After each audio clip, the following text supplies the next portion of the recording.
Did you know ASBN, America's Small Business Network, is now available on your TV? That's right. ASBN is now streaming on Roku, Apple TV, and Fire Stick, and available for download in the App Store. Scan the QR code to download the ASBN app today. Thanks for joining us for another edition of The Small Business Show with Jim Fitzpatrick, exclusively on ASBN.com. Hey everyone, Jim Fitzpatrick. You're watching another edition of The Small Business Show, exclusively right here at ASBN.com and now streaming on Roku, Fire TV, and Apple TV. Selling is part of being an entrepreneur. I don't care what you say, you got to sell if you're going to be in business, any small business, medium-sized business, even big business for that matter. But what do you do when you encounter the challenge of sales resistance?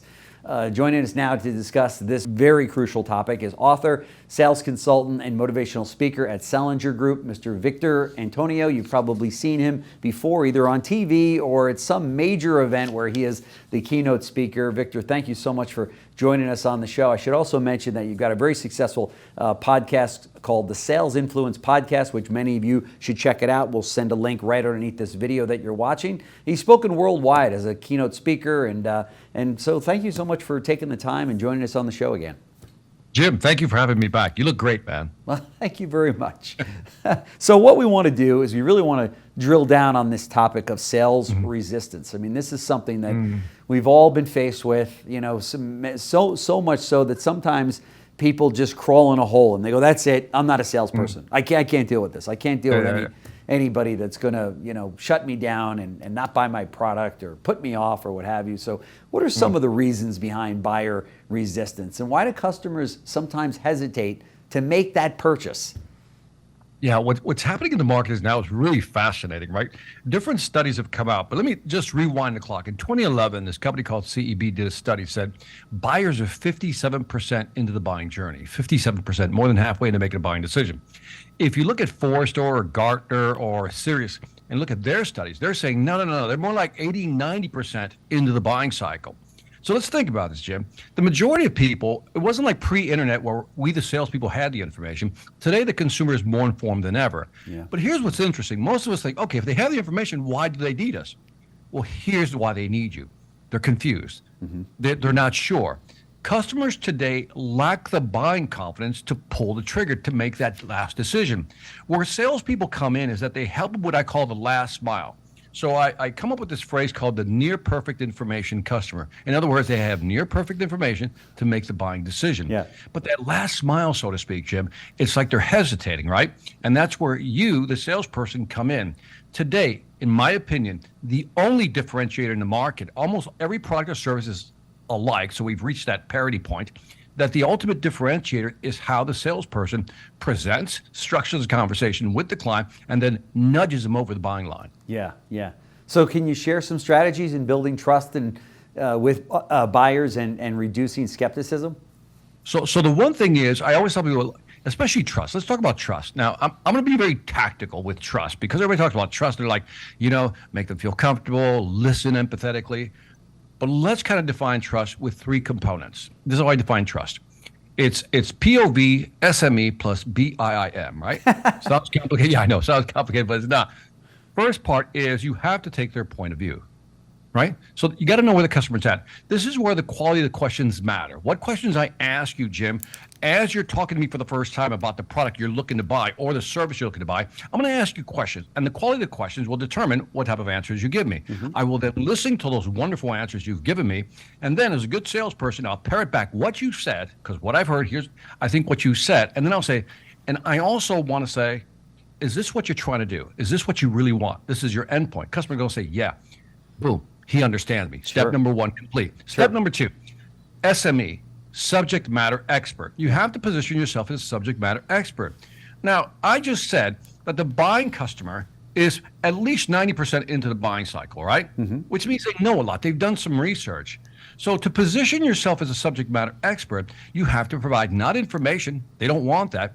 They want insight. And I've defined insight as information beyond the obvious. For example, if I'm talking to an expert in, you know, the product or service, I want that person to tell me things I didn't know or didn't consider. Unconsidered is like, wow, I didn't think about that.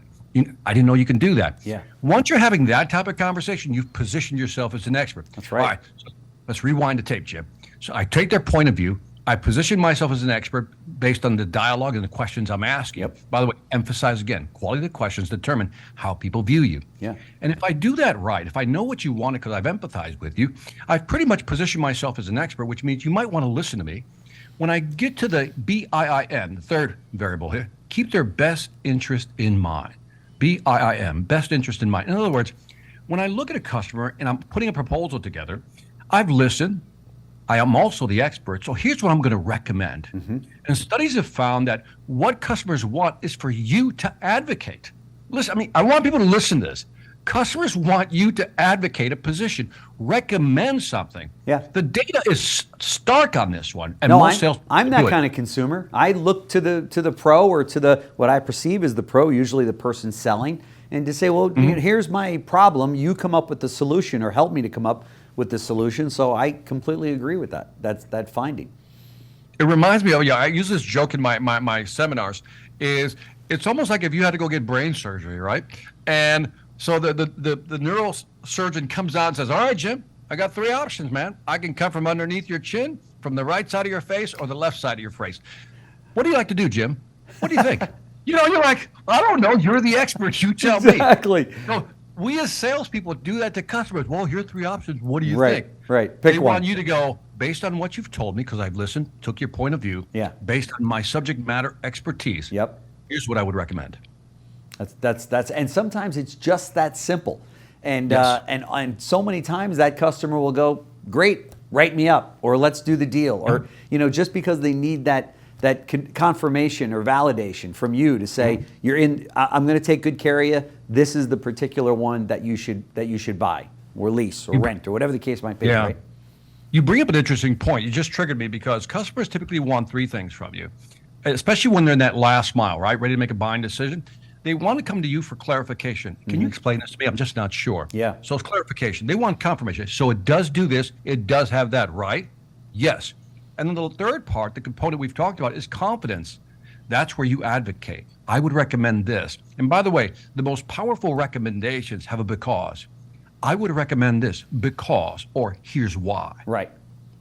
And it's interesting that you can't make that recommendation unless you have spent some time listening from that, to listen to that consumer, that customer, to really learn what their objective is and what their issues are and what kind of a problem they have that you can help them with. If you jumped right into it and said, hey, welcome into my store, here's what I'd recommend for you, then they would lose confidence in you, right, as a sales professional or a subject matter expert, because they go, you didn't even ask me any questions, so how do you know that's the best remedy or the best choice for me without talking to me first, right? And more important, listening, just really understanding. That's why the parroting, when you look at point of view, it's asking great question. It's listening, but parroting back, but then asking, basically making a clarification statement. So based on what you're telling me, this is what you're looking for. Right. Is that right? And by the way, just when you ask that question, this is what you're looking for, the person goes, yes. That creates that forward momentum. That's a small commitment. That is. It's not about trying to, it's not about trying to get a bunch of yeses. It's about being on the same page, lined up. That's and right. I think salespeople tend to, as you've pointed out, they speed through that because they're so anxious to present their product or service. And there's that one phrase that we like to use. In order to speed up a sale, you got to slow it down. So slow it down to speed it up. In other words, take your time at the beginning and you'll close deals faster. That's right. Can you share an example of a company that minimized buyer resistance in their sales processes? What they do is, one of the biggest things people do today is that they raise the objections before the customers raises them. So for example, somebody says, well, that's more than I expected to pay.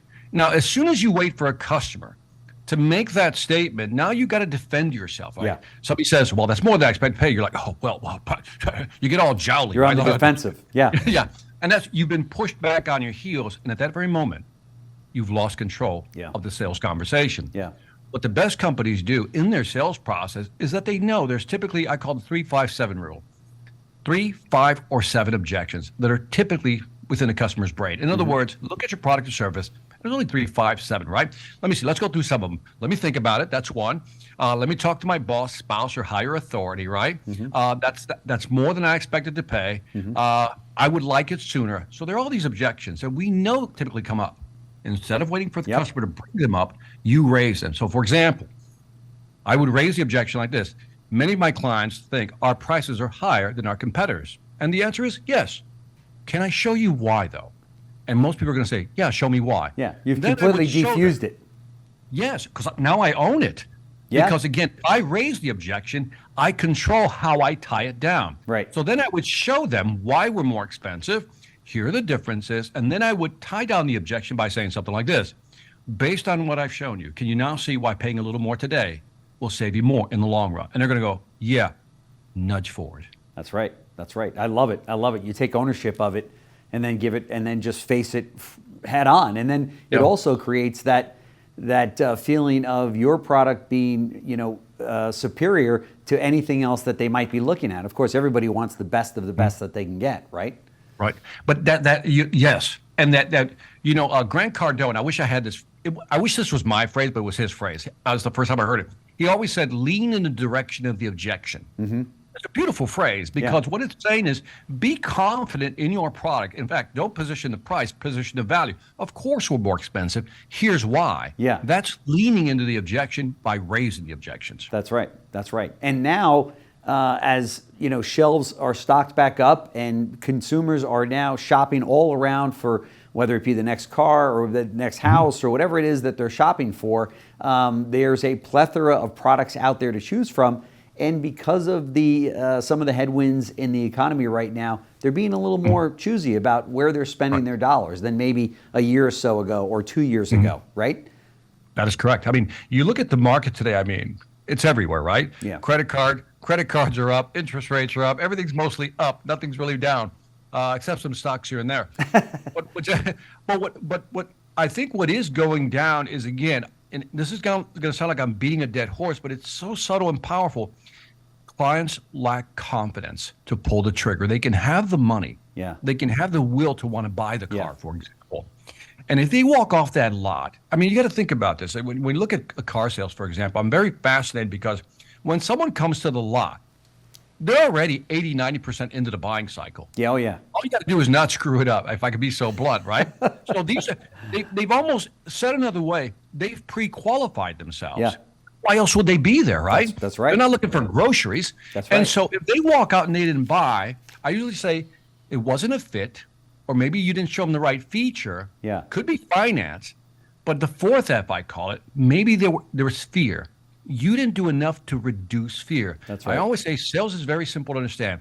My job is to help increase certainty and reduce anxiety. Yeah. Increase certainty and reduce anxiety.